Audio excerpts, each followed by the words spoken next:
So Tesla has released the upgraded Model 3, and they've packed it with many brand new features. If you've been thinking about picking up one of these, you might wonder, should you go for the old one or the new one? In this video, we're gonna unpack what's changed between these two iterations. Let's start with the car's exterior. Here we have a side-by-side view of the two versions, with the old design to the left and the new one to the right. The dimensions have been kept virtually the same, but what sticks out right away is the changes made to the front. So in the past, the Model 3 has been criticized for having a fish-like look on the front, but for this new one, Tesla has made that fish angry, going for a sleeker and more aggressive look. So up close, the headlights look like this. They now look more similar to the ones on the Model S, Tesla's premium sedan, and they also have an even closer resemblance to the upcoming sports car from Tesla, the Roadster. So with this design, they're leaning into this car being more premium, despite it being their cheapest car yet. Alright, so here we have a side-by-side view of the front from the two cars. On this new one, the fog lights have been removed along with the side intake vents. Here we can see that the new one has a sharper front, while the old one has more of a flat one.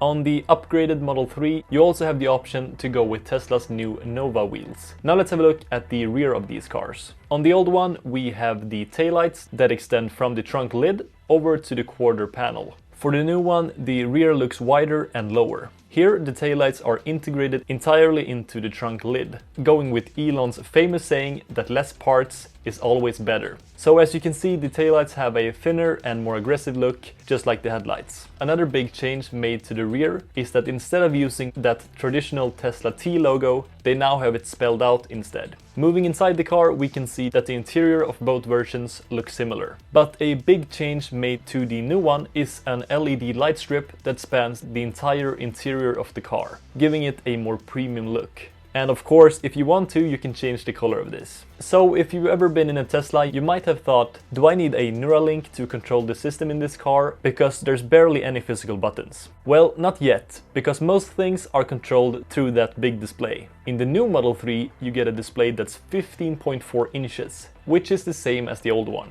However, the real estate on that screen is now bigger due to thinner bezels. With Tesla leaning into this car being as minimalistic as possible, they've also removed the stalks on the steering wheel in this car. Some people hate it, some people love it. Now they've instead replaced it with buttons on the steering wheel. Let me know what you think about this change in the comments. If we hop to the back seat, we can see that there's been an 8-inch rear display added. From here, passengers can do whatever they want, like prank the front seat passengers by manipulating the climate control. Of course, they can also watch entertainment from here. Another cool thing about the rear display is that you can pair headphones to it independently from the front screen, so you can watch one thing in the front and one thing in the back.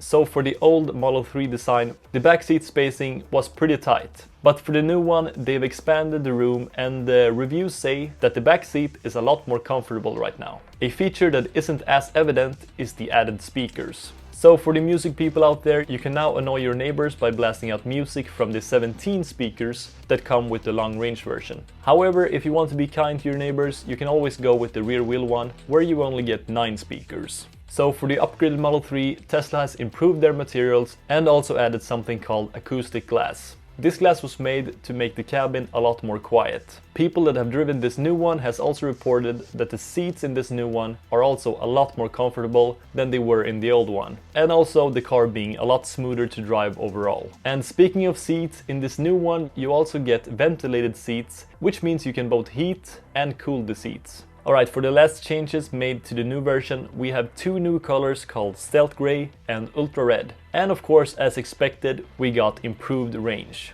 Alright, so let me know what you think about this new Model 3 upgrade and which one of the two you prefer.